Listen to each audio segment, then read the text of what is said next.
नमस्कार, आप देख रहे हैं हिंद लाइव। मैं हूं निहारिका सिंह। बिहार के लाखों शिक्षकों के लिए एक बड़ी राहत भरी खबर सामने आई है। राज्य सरकार ने शिक्षकों के तबादले की प्रक्रिया को अधिक पारदर्शी, व्यवस्थित और मानवीय बनाने की दिशा में बड़ा कदम उठाया है।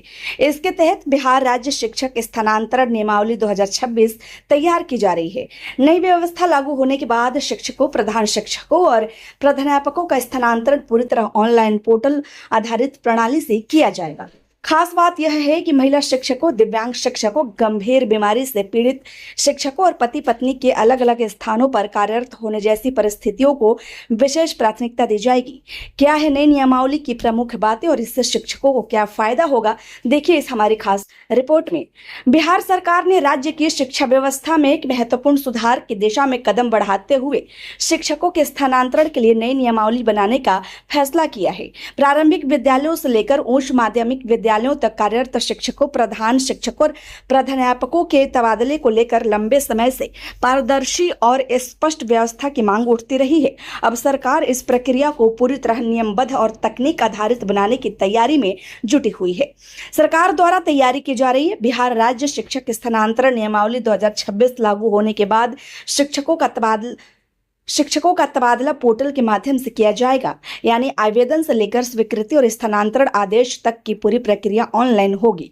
सरकार का मानना है कि इससे स्थानांतरण प्रक्रिया में पारदर्शिता बढ़ेगी, अनियमितताओं पर अंकुश लगेगा और शिक्षकों को बार बार कार्यालयों में चक्कर नहीं लगाने पड़ेंगे। नई नियमावली की सबसे बड़ी विशेषता यह है कि इसमें शिक्षकों की व्यक्तिगत और पारिवारिक परिस्थितियों को विशेष महत्व दिया गया है। सरकार ने स्पष्ट संकेत दिए हैं कि स्वास्थ्य संबंधी गंभीर समस्याओं से जूझ रहे शिक्षक, दिव्यांग शिक्षकों, पति पत्नी के अलग अलग स्थानों पर कार्यरत होने की स्थिति और अन्य मानवीय आधारों को प्राथमिकता दी जाएगी। दरअसल लंबे समय से कई शिक्षक ऐसे थे जो पारिवारिक या स्वास्थ्य संबंधी कारणों से अपने कार्यस्थल में बदलाव की मांग कर रहे थे। नई व्यवस्था ऐसे शिक्षकों को राहत देने की दिशा में महत्वपूर्ण कदम मानी जा रही है। विशेष रूप से महिला शिक्षकों के लिए भी नई नियमावली में महत्वपूर्ण प्रावधान किए गए हैं। नियमावली के अनुसार महिला शिक्षकों को गृह पंचायत से बाहर लेकिन अपने ही प्रखंड के भीतर किसी निकटवर्ती पंचायत में पदस्थापन का अवसर दिया जाएगा। सरकार का मानना है कि इससे महिला शिक्षकों को अपने परिवार और नौकरी के बीच बेहतर संतुलन बनाने में मदद मिलेगी। साथ ही उन्हें अत्याधुनिक दूरी तय करने की समस्या से भी राहत मिल सकेगी। वहीं पुरुष शिक्षकों के लिए भी स्थानांतरण की व्यवस्था को अधिक व्यवहारिक बनाने का प्रयास किया गया है। प्रस्तावित नियमों के तहत पुरुष शिक्षकों को गृह प्रखंड से अलग लेकिन जिले के भीतर किसी निकटवर्ती प्रखंड में स्थानांतरण की सुविधा उपलब्ध कराई जा सकती है।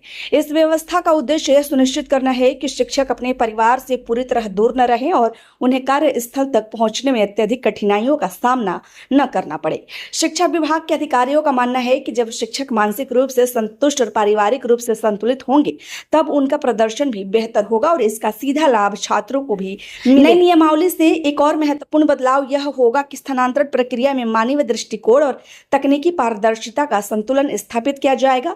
पोर्टल आधारित व्यवस्था के कारण शिक्षकों को अपनी वरीयता के अनुसार विकल्प चुनने का अवसर मिलेगा। साथ ही पूरी प्रक्रिया डिजिटल रिकॉर्ड में होने के कारण शिकायतों और विवादों की संभावना भी कम होगी। विशेषज्ञों का मानना है कि शिक्षा व्यवस्था में सुधार केवल स्कूल, भवन, संसाधन, पाठ्यक्रम तक सीमित नहीं है, बल्कि शिक्षकों की कार्य परिस्थितियों को बेहतर बनाना भी उतना ही जरूरी है। वैसे आपकी क्या राय है, हमें कमेंट में जरूर बताएं। खबर अच्छी लगी हो तो लाइक करें। कृपया चैनल को सब्सक्राइब करना ना भूलें। धन्यवाद।